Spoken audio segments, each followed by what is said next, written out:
Mic off करून टाका तुमचे. कम टू द BNS, भारतीय न्याय संहिता. Okay. Section 29. Exclusion of act which are offenses independently of harm caused. काय म्हटलंय? ओके, इथे इलिस्ट्रेशन पण दिलेलं आहे. ओल्डच सेक्शन आहे, याच्यामध्ये काही चेंजेस केलेले नाही आहे. इलिस्ट्रेशन आधी बघून घेऊया, इझी जाईल तुम्हाला. This is the illustration. काय म्हटलेलं आहे? Causing a miscarriage unless caused in a good faith for the purpose of saving the life of the women is offense independently of any harm which it may cause or be intended to cause to the harm to the women. Therefore, it is not an offense by reason of such a harm, and the consent of the women or of her guardian to the causing of such a miscarriage does not justify that. पहिले तर सगळ्यात आधी आपल्याला heading समजून घ्यायची. कधी पण self study जेव्हाही करता तुम्ही, तेव्हा तुम्हाला लक्षात घ्यायचे की आपल्याला हेडिंग समजून घ्यायची. हेडिंग शिवाय पुढे जायचंच नाही. ठीक आहे, मला काही प्रॉब्लेम नाही पडणार. ठीक आहे की नाही, काहीही प्रॉब्लेम होणार नाही जोपर्यंत मी हेडिंग समजून घेणार. हेडिंग कशी समजून घ्यायची आहे तर बघा. Wait. Okay. Exclusion of acts which are offences. असे काही ऍक्ट्स ऑफेन्सेस ऑलरेडी आहेत. ते कसे? लाईक आता मिसकॅरेज ऑफेन्स नाही का, डेफिनेटली आहे.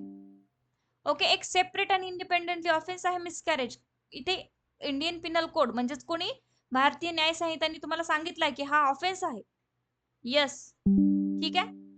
इंडिपेंडेंटली ऑफ हार्म कॉस्ट, आणि त्यांनी एक इंडिपेंडेंटली हार्मही होतोय. मग तरीही याला एक्सक्लूड का केलेलं आहे?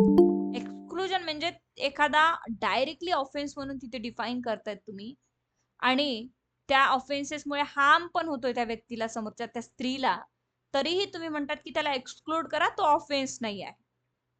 कारण का? कारण तो इंडिपेंडेंटली एक हार्म कॉज करणार होता, म्हणून तो ऑफेन्स करण्याची आम्हाला गरज पडली.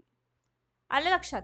सपोज एखाद्या स्त्रीची जीव धोक्यात असेल किंवा एखाद्या विमेनचं काही मेडिकल कंडिशन्स असेल आणि डॉक्टर सांगत असेल की तुम्हाला मिसकॅरेज करावं लागणार आहे, नाही तर तुमचा आणि बाळाचा दोघांचाही जीव जाईल. Okay, you are not able to carry this child. So in that situations, okay, legally आणि मॉरली हाच विचार कोणीही करेल काय, की मिसकॅरेज करावं लागेल, whether doctor or whether the family member of the women. But तो कसा असला पाहिजे? गुड फेथ मध्ये असला पाहिजे, with the care and caution मध्ये, and only the purpose is saving the life of a women. जर विमेनची लाईफ सेव्ह करण्यासाठी तुम्ही जर हे केलं असेल, हा ऑफेन्स केला असेल मिसकॅरेजचा, तर अशा प्रकारच्या ऑफेन्सला आम्ही एक्सक्लूड करतो, एक्सक्लुजन देतो आणि सांगतो की हा ऑफेन्स, हा ऍक्ट, हा ऑफेन्स इथे कुठल्याही प्रकारे ऑफेन्स नाही आहे. आणि बाकी 21, 22 अशा अनेक सेक्शन्स जे आहेत, इंटेन्शनली अँड नोविंगली, नॉलेज वगैरे सोबत तुम्ही जे काही केलेलं आहे, तर आम्ही या ऍक्टला ऑफेन्स मानणार नाही किंवा या ऑफेन्सला पर्टिक्युलरली इंडिपेंडेंटली पनिशमेंट देणार नाही. हे जनरल एक्सेप्शन मध्ये टाकतोय. क्लिअर? म्हणून इथे म्हटलंय the exception in section 21, 22 and 23. पहिले जे 21, 22, 23 मध्ये जे एक्सेप्शन्स दिले होते आपल्याला, काय काय एक्सेप्शन्स होते? की हार्म एवढाच करा की समोरच्याची डेथ नाही झाली पाहिजे. इथं तर डेथ होतीये, मिसकॅरेज होतोय ना, मग तरी पण आम्ही इथे प्रोटेक्ट करतोय. आलं लक्षात? ऑफेन्स असाच, ऍक्ट असाच करा की समोरच्याची डेथ नाही झाली पाहिजे. इथे डेथ होतीये तरी पण एक्सक्लुजन देण्यात येत आहे. ऍक्ट असाच करा की समोरच्याला ग्रीवस हर्ट झालं होत नाही. मिसकॅरेज म्हटल्यावर इव्हन स्त्रीला ग्रीवसच हर्ट येते, ब्लिडिंग होते ना, ऑल दॅट सिच्युएशन अराइज होतच आहेत ना. This is comes and this miscarriage and all this medical terms is comes under the grievous hurt. So मग ग्रीवस हर्ट पण तर होत आहे ना. मग अकॉर्डिंग टू द सेक्शन 21, 22 आणि 23 मध्ये हे तर एक्सेप्शन मध्ये येत आहे. मग याला तर ऑफेन्स म्हणा, पण नाही म्हणतायत का? कारण की ते for the saving of life of women साठी केलेलं आहे. आणि हा पर्टिक्युलरली IPCनी म्हणजेच भारतीय न्याय संहितानी ऑफेन्स म्हणून समोर जरी डिफाईन केला असेल तरी काही फरक पडणार. This is the offence against women. Yes, offence against the child you can not do so, but in the certain circumstances you must do that. Okay, तर तुम्हाला इथे करावं लागलं आहे. अँड बाय हे जे हार्म करायचं आहे तिथे कन्सेंट पण होती विमेनची, तिच्या गार्जियनची किंवा तिच्या गार्जियनची, आणि हे जस्टिफाईड ऍक्ट आहे. जस्टिफाईड इन द सेन्स की मॉरल थोडंसं आहे की करावं लागलं. जस्टिफिकेशन आहे त्याचं आपल्याकडे. So that's why do not extend to act which are offences independently of any harm which they may cause or be intended to cause or be known to be likely to cause to the persons giving the consent or on whose behalf the consent. Okay, कोण नाही admit झाला आता बघू द्या. Okay okay, so अशा परिस्थितीमध्ये तुम्हाला काय करावं लागणार आहे, डेफिनेटली करावं लागणार आहे. सो अशा प्रकारच्या इथे याला ऑफेन्स आपल्याला म्हणता येणार नाही, हे जनरल एक्सेप्शन्स मध्ये कन्वर्ट होतं. आणि मग ज्या फॅमिलीवर ज्या डॉक्टर्सवर ॲलिगेशन्स लागले आहे की यांनी मिसकॅरेज केलं, तर ते must prove that the burden of proof lies on that family or the doctor, की हे अशा सर्कमस्टन्सेस मध्ये आम्हाला करावं लागलं, and that is the not offence. Okay, so clear, section clear आहे. Come to the next. Okay, now the next section is 30.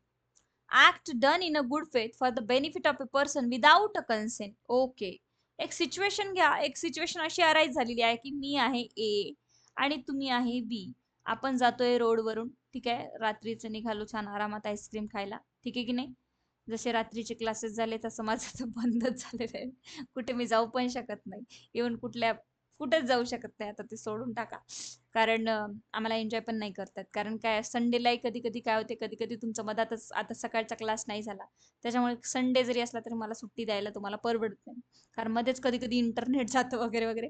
So हे explanation मी imagine नाही करू शकत, तुम्ही पण नाही, ऑफकोर्स तुम्ही क्लासमध्ये असता. येस, बट ए अँड बी इथे जात आहेत रोडवर, आणि सपोज जर इथनं ट्रक येत असेल आणि तुम्ही इथे मी तुम्हाला विचारणार का, पूजा ट्रक येतो आहे, मी तुम्हाला तिकडे ढकलू का, किंवा मी तुमचा हात ओढू का, तोपर्यंत ट्रक येऊन उडून निघून जाईल. मग या सिच्युएशन मध्ये माझ्याकडे नाही आहे टाइम कुठल्याही प्रकारे तुम्हाला विचारण्यासाठी, पण मी गुड फेथ मध्ये काम करते, तुमच्या बेनिफिटसाठी काम करते, विदाउट युअर कन्सेंट. तरी मी ऑफेन्स केलाय का, नाही, कारण मी तुमच्या बेनिफिटसाठी काम केलं. मग तुम्हाला तिकडे ढकललं, काहीतरी थोडासा दगड लागला आणि तुम्हाला हार्म झालं, आणि तुम्ही माझ्या अगेन्स्ट एफआयआर फाईल केली, कोर्टात गेलात की मॅडमनी आम्हाला मारलं, मी काय घेईल, डिफेन्स घेईल काय, की sir it's comes under section 13, मी पण हम भी लॉ सीखे हुए. काय म्हणेल की सर गुड फेथ मध्ये केलाय पहिले तर, आणि पूजाच्या बेनिफिटसाठी केलाय, पूजाला जास्त हार्म होऊ नये म्हणून किंवा डेथ होऊ नये म्हणून, आणि विदाऊट कन्सेंट का केलं, तर सर कन्सेंट घेण्यासाठी वेळच नव्हता, there is no possibility to take a consent. Okay, किंवा अशा परिस्थितीमध्ये इनकॅपेबल होतो, ती इनकॅपेबल होते गिव्हिंग द कन्सेंटसाठी. So nothing is an offense by reason of any harm which it may cause to a persons for whose benefit it is done in good faith, even without the person consent. मी तुमची कन्सेंटच घेतली नाही, if the circumstances are such that, अशी काही परिस्थिती उपस्थित होती, सर्कमस्टन्सेस असे होते, are such that it is impossible for that person to signifies consent, ठीक आहे. And or if the person is incapable of giving a consent, तुम्हाला सिग्निफाईड करणं इम्पॉसिबल होतं, की पूजा मी तुमचा हात ओढू का, तेवढ्या वेळात ट्रक येऊन उडवून दिला असता, तर this is not a right time to take a significant or consent from the Pooja. In that situation of course, and she is incapable to giving a consent. जर तुम्ही चाइल्ड असेल तर मी तुम्हाला विचारणार का, कन्सेंट घेणार का तुमची, की बाळा तुला इकडे करू का, रोडवर आहेस तू, नाही. If you are the unsound mind, okay, तुमच्या कानात हेडफोन असतील तर मी तुम्हाला कन्सेंट कशी घेणार. सो यू आर, ज्याची कन्सेंट घ्यायची ते इनकॅपेबल आहे, and has no guardian over there. Or guardian पण नाही आहे तिथे कोणी की त्याची कन्सेंट घ्यावी, or other persons in a lawful charge of him from whom it is possible. Lawful charge मध्ये पण नाही आहे, तुम्ही एकटेच आहात, and on to obtain consent in the time that from the things for the things to be done with the benefit. आणि मी ह्या ज्या सगळ्या गोष्टी केल्या त्या तुमच्या बेनिफिटसाठीच केल्या. तर मी जर हे सगळं प्रूफ केलं तर डेफिनेटली मी जनरल एक्सेप्शन्स मध्ये येते, आणि मी कुठल्याही प्रकारचा ऑफेन्स केलेला नाही आहे. माझ्यावरचे चार्ज काय होतील, डिसमिस होतील, सगळे डिस्पोज ऑफ होतील, डिस्चार्ज करून टाकेल कोर्ट, किंवा ट्रायल जर चालत असेल तर मी ऍक्विटल होईल. Use all this things and this concept and this discussions in your judgement writing. Okay, जेव्हा तुम्ही मेनसाठी प्रिपरेशन कराल, हे असं जर तुम्ही शिकत गेलात, वारंवार डिस्कशन मध्ये राहिलात ना कुणाच्या, तर डेफिनेटली तुम्हाला जजमेंट रायटिंग इतकं इझी जाईल की कोणत्याही प्रकारचं जजमेंट आले at the time of the examination, you can solve that judgement. Why? Because you know that की एव्हरी सेक्शनची स्टोरी मॅडमनी आपल्याला डिस्कस केली होती की मी येत होते, असं झालं होतं, तसं झालं होतं इन दॅट सिच्युएशन. सपोज जर उद्या तुम्हाला जजमेंट आलं, सेम आलं की एक व्यक्ती रोडनी जात होता, एका व्यक्तीने त्याला ढकललं आणि तो तिकडे पडला, त्याला ग्रीव्हस हर्ट झालं, डोकं फुटलं, त्या व्यक्तीने FIR फाईल केली, ते गेले कोर्टामध्ये, दोघंही जण. झालं इथपर्यंत स्टोरी आहे. FIR फाईल केला, police went to the spot, collected the evidences, recorded the panchnama and file the FIR, file the chargesheet before the court. Okay, court framed the charge, accused come before the charge, came before the charge and so जे काही झालं ते लिहिलं आणि त्याच्यानंतर म्हटलं की charge frame केला, इश्यू अरेस्ट झाले आणि इश्यू फ्रेम केले. Point of the determination. काय पॉइंट डिटर्मिनेशन साठी आहे की एक whether the accused committed the grievous hurts to the Pooja. Okay, whether the Pallavi ma'am create commit the offense under this section so and so under the भारतीय न्याय संहिता. मी म्हणते नाही. मग okay, what is the allegations of the Pooja. Okay, प्रॉसिक्युशनने सांगितलं की मी तिथे उभी होती सर, यांनी मला ढकललं आणि चालले गेले, मला ग्रीव्हस हर्ट झालं म्हणून मी FIR फाईल केली. Okay, good. आजूबाजूचे 1-2 विटनेसेस आणले. विटनेसेस काय म्हणते, हो मला पल्लवी मॅडम ढकलताना दिसल्या. मी आले माझ्या डिफेन्समध्ये आणि मी सांगितलं की सर तिथनं ट्रक येत होता, असं असं झालं होतं म्हणून मी त्यांना ढकललं, माझं कोणतंही पर्सनल इंटेन्शन नाही आहे. आणि यू नो दॅट मी पण आजूबाजूची विटनेस आणती आहे आणि सांगते की हो सर ट्रक आला असता तर खूप लागलं असतं, डेथ झाली असती. मी ही प्रॉपर डिफेन्स घेतला. मग इथं कोर्टाचं ऑर्डर निघणार. काय ही ऑर्डर काढायची, नेहमी काढायची जनरल एक्सेप्शनची. You can, if you want to dismiss the case, if you want to acquittal the accused, then come to the general exception, go through the general exception, why not? मग तुम्ही order मध्ये लिहा की जे काही पल्लवी मॅमने केलं ते जनरल एक्सेप्शन्स मध्ये केलंय, इच अँड एव्हरी सेक्शन्स. मग आता इथे सपोज जर अशी स्टोरी आली तर कोणता सेक्शन लागणार हे तुम्हाला कळलं पाहिजे की नाही? येस, कळलं पाहिजे. त्याच्यासाठी डीपली स्टडी करणं गरजेचं असतं. ठीक आहे मॅडम, तुम्ही आम्हाला जास्तच खोलात घेऊन चाललात, आमच्या डोक्याच्या वर चालला, असं करू नका. करावंच लागणार आहे तुम्हाला. जेएमएफसी ला इझी समजू नका, प्रिलिम्स मेन्स इथपर्यंत विचार करू नका, जेएमएफसी बना. क्लिअर? टार्गेट असं ठेवा की तिथे मी बसले आहे, मी जेएमएफसीचं प्रिपरेशन करते, हे समजूच नका की आय एम ऑलरेडी जेएमएफसी पोस्टवर आहे, फक्त थोडं मागे येऊन अभ्यास करायचा आहे, असं समजून घ्यायचं. सो अशा प्रकारे हा सेक्शन आहे. त्याच्यानंतर एक प्रोवायझो दिलेला आहे, provided that the exception shall not extend to. हे जे एक्सेप्शन्स मी दिलेले आहे तुम्हाला, हे एक्सटेंड करत नाही. Okay, this is very interesting. आता ही खूप मोठी स्टोरी टर्न आउट करूया आपण. मी काय केलं, माझी आणि पूजाची ऑलरेडी दुश्मनी आहे. क्लिअर? मग आता मी पूजाला बाहेर आईस्क्रीम खायला नेलं आणि मला माहित होतं वाहतूक आहे खूप सारी वगैरे. इंटेन्शनली मी पूजाला रोडवर घेऊन गेले, इंटेन्शनली घेऊन गेले, इंटेन्शनली जोरात पुश केलं, ढकललं इंटेन्शनली. आता मला माहितीये इंटेन्शनली पूजाला लागणार. हे जर माझे pre meditation of mind already असेल आणि मी हे सगळे प्री प्लॅनिंग करून करत असेल अँड देन मॅटर कोर्टात गेल्यानंतर मी जनरल एक्सेप्शनचा डिफेन्स घेत असेल, तर हे प्रूफ करावं लागेल कोर्टात प्रॉसिक्युशनला की हे मॅडमची पहिलेच प्लॅनिंग होते सर, हेही ट्राय होईल. अशा परिस्थितीत केलेलं जनरल एक्सेप्शनचा तुम्हाला सेक्शन 30 प्रोटेक्ट करणार नाही. So the intentional causing of death, मी जर इंटेन्शनली पूजाला मुद्दाम ढकलत असेल चान्स बघून की ऍक्सिडेंट झाला म्हणून समजता येते, नंतर बघूया ढकलून तर बघूया, झालं तर झाला. सो अशा प्रकारची इंटेन्शनली केलेल्या कॉजेस डेथ किंवा अशा प्रकारच्या कोणत्याही गोष्टी या सेक्शन मध्ये प्रोटेक्ट नाही आहे. The attempting of cause death, मी अटेम्प्ट ही केला डेथ करण्याचा तुमचा ट्रक समोर ढकलून आणि इंटेन्शनली जर कोर्टमध्ये प्रूफ झालं की एक्झॅक्ट कोर्टमध्ये प्रूफ होतच, हे मला लक्षात ठेवायचं. होतच का नाही होत? वकील लोक कशासाठी आहे तिथे, ठीक आहे की नाही? आता इथे तुम्हाला किती साऱ्या टर्निंग पॉइंट सांगितले मी तुम्हाला. अलिगेशन्स कसे लावायचे, डिफेन्स कसा घ्यायचा, त्याच्यावर जनरल एक्सेप्शन्स मध्ये प्रोटेक्शन कसं घ्यायचं. मग मी तर जनरल एक्सेप्शन मधलं प्रोटेक्शन घेते की नाही सर, मी तर बेनिफिट साठी ढकललं, मी तर त्यांना पुश केलं कारण की त्यांची डेथ होती ट्रकनी. पण इतकं ढकललं की समोर खाई आहे, त्या खाईत ढकलून टाकलं आणि येत होती सायकल इकडून, सायकलने ऍक्सिडेंट होणार. तर this is comes under the intention ना, दिसते की इंटेन्शनली केलं. तर मग ह्या सगळ्या परत तिकडून ऍडव्होकेट डिफेन्स घेतील, इकडून घेतील आणि ह्या सगळ्या गोष्टी येतात समोर आणि उघडकीस सगळ्या गोष्टी निघतात. त्यामुळे इंटेन्शनली जर तुमचं केलं असेल अटेम्प्ट टू कॉज डेथ किंवा डेथ, हा सेक्शन तुम्हाला प्रोटेक्ट करणार नाही. This is a proviso given under this section. That the second B, the doing of anything which the persons doing it knows to be likely to cause a death for any purpose other than the preventing of death or grievous hurt or the curing of any grievous diseases or infirmity. काय म्हटलं आहे? The doing of anything which the persons doing it knows to be likely to cause a death. मी जे करतेय ना ते मला माहितीये death होणार आहे तरीही मी करतेय, आणि मला माहितीये की ग्रीवस होणार, हर्ट होणार आहे, तरी माझा पर्पजच तो आहे. Other than the preventing of death or grievous hurt or the curing of any grievous diseases and infirmity. ठीक आहे की नाही, other than the grievous hurt. मी असं करते आहे की सपोज तुमची डेथच होणार, तुम्हाला काही इन्फॉर्मिटी होणार, या सगळ्या गोष्टीमध्ये केलं तरी ते इथे इंटेन्शनली असेल तर होणार नाही, मला माहिती आहे, नॉलेज आहे.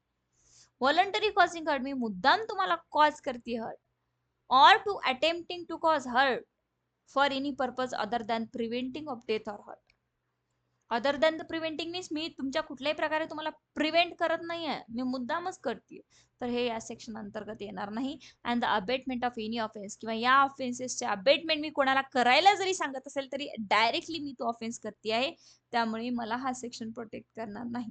फक्त सेक्शन तेव्हाच प्रोटेक्ट करेल की प्रामाणिकपणे गुड फेथ मध्ये कुठल्याही without any intentions even ill will मी तुम्हाला प्रोटेक्ट आणि प्रिव्हेंट करण्यासाठी ते केलं, पण ते करता करता जर तुम्हाला हर्ट झाला तरच हा सेक्शन मला प्रोटेक्ट करेल, अदरवाइज हा सेक्शन मला प्रोटेक्ट करणार नाही. Clear? So this is the section. come here, there is a illustrations always given in the Indian Penal Code, आणि इलुस्ट्रेशन वाचायचे, प्रिलिम्स मध्ये येतात. Z is throne from his horse and is insensible. A surgeons find that Jed requires to be trepan, like ते बांधायचं असतं ना घोड्याचं, पाय पाय बांधायचा असतो. A not intended just dead but in a good faith for jet's benefit performs the trepan and before jet's recover his power of the judging for himself, A has committed no offence. Clear? Like माझ्याकडे एक horse आहे, माझ्याकडे एक घोडा आहे, आणि तुम्ही म्हटलं की मॅडम मला त्याच्यावर बसायचं, मी म्हटलं बसा, ठीक आहे, मी तुमचे ते पाय वगैरे बांधून देतो व देते वगैरे, आणि ते पाय बांधले पण ते बांधण्यात आले नाही बरोबर, किंवा वॉट एव्हर, आणि तुम्ही घोड्यावरनं पडलात आणि तुम्ही माझ्यावर अलिगेशन्स घेतलेत की मॅडम मी बांधून दिलं नाही किंवा वॉट एव्हर, असं सिच्युएशन मध्ये तुम्ही माझ्यावर घेऊ शकत नाही. Okay, so Z is carried by of a tigers and fires at the tigers tigers, knowing it to be the like that shot may be killed Jed but not intended to kill Jed, and the good faith intent benefits, and a bullet gives Jed's mortal wound, a has committed no offense. Okay, so इथे कोणाला तरी मारायला गेलात तुम्ही आणि intentionally तुम्हाला जर किल झालं असेल तर, लाईक अ सर्जनचं पण दिलेलं आहे की सर्जन एखादं चाइल्डचं ऑपरेशन करत आहे आणि त्याच्यामध्ये त्याचं गुड फेथ मध्ये डेथ झाली, तर एक 2-3 इलिस्ट्रेशन समोरचे वाचून घ्यायचे, बाकी इतकी काही पूर्ण वाचायची गरज नाही, पण जेव्हाही सेक्शन्स लागतो तर सुरुवातीचे इथे सेक्शन्स एक इलिस्ट्रेशन वाचून घ्यायचे. परत एक्सप्लेनेशन दिलेलं आहे की mere pecuniary benefit is not benefit within the meaning of this section 21, 22 and 23. Pecuniary benefit साठी केलेल्या गोष्टी येत नाही. जर तुमची पर्स कोणी चोरून घेत आहे, क्लिअर, आणि मी तुम्हाला जोरात ढकलते आणि तुम्ही ट्रक समोर जाऊन पडत आहे, सो पिक्युनरी बेनिफिट साठी हे सेक्शन्स आमचे प्रोव्हाइड करत नाही. कुठेही असं म्हटलं नाही आहे की to save or to prevent yourself or your property. प्रॉपर्टीचा शब्द इथे दिला नाही. राईट टू प्रायव्हेट डिफेन्स मध्ये प्रॉपर्टी दिली, पण इथे नाही आहे. ठीक आहे, प्रॉपर्टीसाठी तुम्ही कोणाला इतकं हार्म करू शकत नाही. Communication made in a good faith, this is very easy section. That की तुम्ही डॉक्टरकडे गेलात, डॉक्टरने तुम्हाला सांगितलं की तुमच्या वडिलाची, तुमच्या आजोबाची, तुमच्या नियरेस्ट अँड डिअरेस्ट पर्सनची तब्येत खूप खराब आहे, त्यांना कॅन्सर झालाय, त्यांना काहीतरी झालं आहे आणि त्यांची डेथ होऊ शकते, आणि तुम्हालाच हार्ट अटॅक आला हे ऐकून आणि तुमची डेथ झाली, तर डॉक्टरचा काहीही गुन्हा नाही. डॉक्टरला रिक्वायर्ड असतं की तुम्हाला सांगणं गरजेचं आहे. No communications made in a good faith in the offense by reason of any harm to the persons to whom it is made, if it is made for the benefit of that persons. कारण ते तुमच्या benefit साठी केलेले communications असतात. Okay, उद्या तुमचा जेएमएफचा result लागला, तुमचा मला फोन आला, मॅडम माझा रिझल्ट लागला का, मी म्हटलं तुम्ही नापास झालात आणि तुम्हाला हार्ट अटॅक आला, तर माझा काही दोष नाही. ओके, पण तसं होऊ देऊ नका, पास व्हा. Act to which a person compelled by threat. Compelled by threat काय आहे? मी ए आहे, मी तुम्हाला थ्रेट करते आहे, धमकी देते आणि सांगते की तुम्ही बी या व्यक्तीला मारा किंवा त्याच्याकडे चोरी करा किंवा वॉट एव्हर, तुम्हाला धमक्या देते, आणि तुम्ही त्या थ्रेटनिंग मध्ये कंपेल्ड झालाय आणि तुम्ही कंपेल्ड होऊन ते करत आहात, तर तुम्ही कोणता ऑफेन्स केला? तर तुम्ही केला नो ऑफेन्स. कारण काय, तुम्ही इंटेन्शनली काही केलंच नाही, जे काय करायचं ते मी केलं, मी तुम्हाला धमकावून करून घेतलं, तर तुम्ही तो ऑफेन्स केलेला नाही आहे. एक्सेप्ट मर्डर, ओके, बट याच्यामध्ये कव्हर केलेले आहे काहीच offences. Except murder and offence against the state punishable with death. Okay, काय म्हटलं आहे यांचं म्हणणं आहे की येस, हे बघा, मी जर तुम्हाला थ्रेटनिंग केलं, की मी सांगितलं तुम्हाला मी ए आहे आणि मी म्हटलं की जा आणि बी ची डेथ करा, तुम्ही आहात सी, मी सी ला म्हणते की जा बी ची डेथ कर. आता याच्यापेक्षा तर बरं आहे, इथं डेथ करणे आहे, त्याच्यापेक्षा तर बरं आहे की तुम्ही आत्महत्या करून टाका. कोणी मरणारच आहे, एक तर बी मरणार आहे किंवा सी मरणार आहे. जर तुम्ही डेथ केली बी ची आणि उद्या कोर्टमध्ये डिफेन्स घेतला की मॅडमनी आम्हाला थ्रेट केलं होतं, धमकी दिली होती सर मॅडमनी आम्हाला की तुम्ही बी ची डेथ नाही करणार तर आम्ही तुमची डेथ करू, कोर्ट म्हणेल यस, जनरल एक्सेप्शन प्रोटेक्ट करतात पण जनरल एक्सेप्शन डेथला प्रोटेक्ट करत नाही. कोर्ट म्हणेल बाबा मग तू स्वतःच आत्महत्या करायची ना, त्याला कशाला मारलं, स्वतःचा जीव घ्यायचा दुसऱ्याचा घेण्यापेक्षा. त्यामुळे डेथ मर्डर याला प्रोटेक्ट करत नाही हा सेक्शन. जर तुम्ही म्हणाल की आम्हाला कोणीतरी धमकवलं म्हणून आम्ही त्याची डेथ केली, तर कोर्ट म्हणेल हे जनरल एक्सेप्शन मध्ये येत नाही, मग तुम्ही आत्महत्या करायला पाहिजे, ती तुमचा स्वतःचा जीव घ्यायला पाहिजे होता, दुसऱ्याचा कशाला घेतला. म्हणून मर्डरला हा सेक्शन प्रोटेक्ट करत नाही. जर धमकवून तुम्ही जर कोणाशी धमकीने डेथ केली असेल तर तुम्हाला प्रोटेक्शन नाहीये, लक्षात ठेवा. नाही तर तुम्हाला कोणतरी धमकी दिली आणि तुम्ही प्रोटेक्शन मध्ये काय केलं आहे, डेथ करून टाकली, दुसऱ्याची मर्डर केला, तुम्हाला वाटलं अरे मॅडमने आपल्याला 32 सेक्शन शिकवला होता, पण 32 सेक्शन मर्डरला प्रोटेक्ट करत नाही. कोर्टात गेलात तुम्ही आणि म्हटलात अर्धवट नॉलेज घेऊन की सर आम्ही धमकीमुळे केली आहे, तर कोर्ट म्हणेल तरी तुम्हाला सजा भेटणार, जनरल एक्सेप्शन प्रोटेक्ट तिथे करत नाही. And offences against the state punishable with death.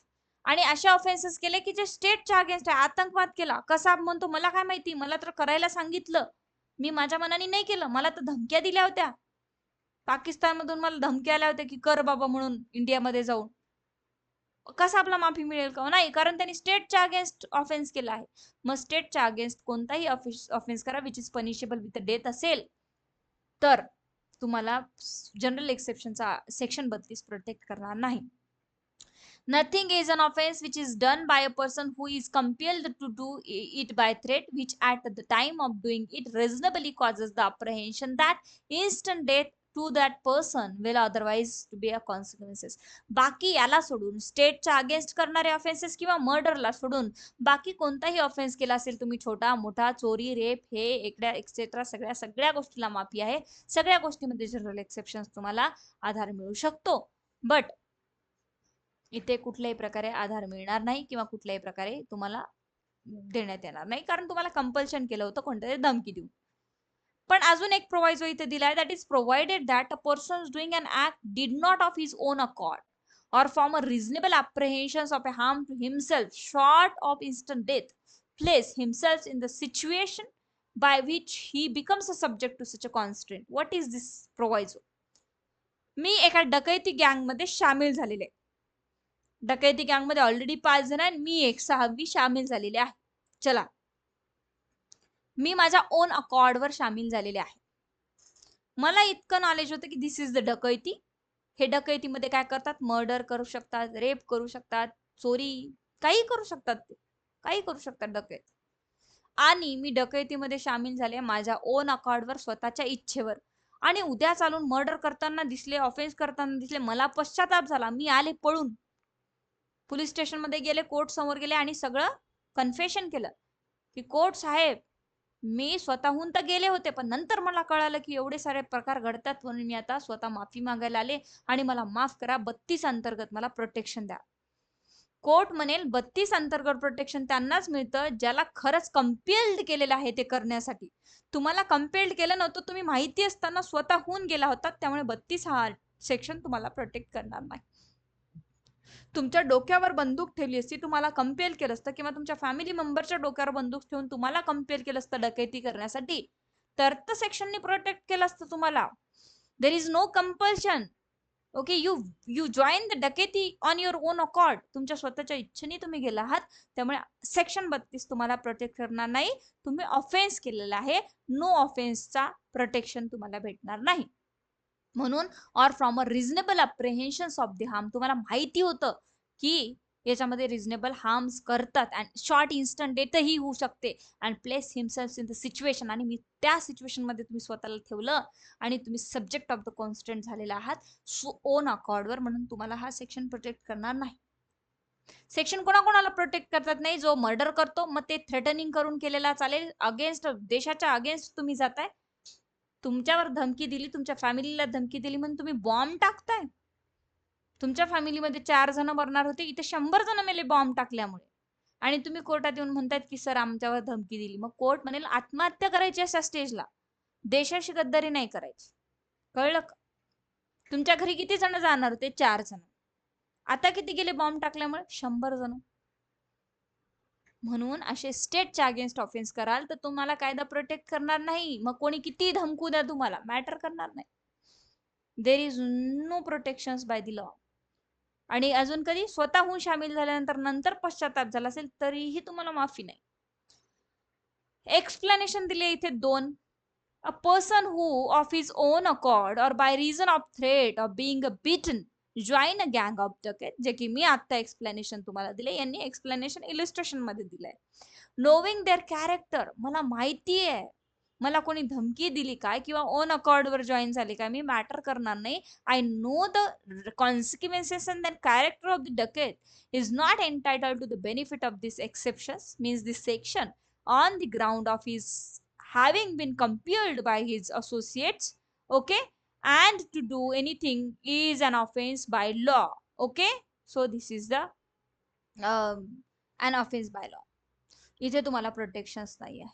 A person seized by a gang of duckets and forced by threat of instant death to do a thing which is an offense by law. For example, a smith compelled to take his tools and to force the door of a house for the ducat to enter and plunder it is entitled to the benefit of the exception. But अशा परिस्थितीमध्ये जर डकेत गँग असेल आणि forcefully एखाद्या लोहारला, स्मिथला किंवा कोणालाही उचलून घेऊन जाते लॉक तोडण्यासाठी घराचं, आणि नंतर ते डकेत करत आहे, तर अशा सिच्युएशन मध्ये त्या लोहारचा, त्या सोनारचा किंवा त्या कुठल्याही सुताराचा काही दोष नाही. त्याला बिचाराला कंपेल करून नेलं, उचलून नेलं आणि त्याला तोडावं लागलं. क्लिअर? पण याही सिच्युएशन मध्ये समजा तुम्हाला कोणी उचलून नेलं आणि म्हटलं की चला इथे बॉम्ब टाका, तर तुम्ही नका टाकू, कारण तुम्हाला कायद्याने प्रोटेक्शनच नाही आहे. कारण काय, दॅट स्टेट पनिशेबल ऑफेन्स आहे. ठीक आहे, तुम्हाला माहिती होतं ना, तुम्ही काही करायचं पण टाकायचं नव्हतं. So this is the section. आणि व्हेरी इंटरेस्टिंग की लॉ बनवताना किंवा लॉ करताना आपल्या देशाला एक हे करून देशाची सेवा किंवा देशभक्तीसाठी एक थोडाफार इथे कायदा बनवलेला आहे. So this is your section 32. Then next section आहे तुमचा, that is section act causing harm slights. Okay, and then right to private defense. एक section संपूया, then constitution कडे वळूया. Act causing slight harm. Nothing is an offense by reason that it is causes or that it is intended to cause or that it is known to be likely to cause any harm if that harm is so slight that no persons of ordinary sense and temper would complain of such a harm. छोटे मोठे line मध्ये उभे राहिला, छोटासा धक्का लागला तुम्हाला, this is like a slight harm. अशा प्रकारच्या हार्म्सला हार्म म्हणू नका आणि छोट्या मोठ्या गोष्टीला घेऊन कोर्टात येऊ नका. छोट्या छोट्या गोष्टी, छोटी छोटी बातें होती रहती है. छोटा धक्का बुक्की लागला म्हणजे तुम्ही डायरेक्टली टेम्पर करू नका.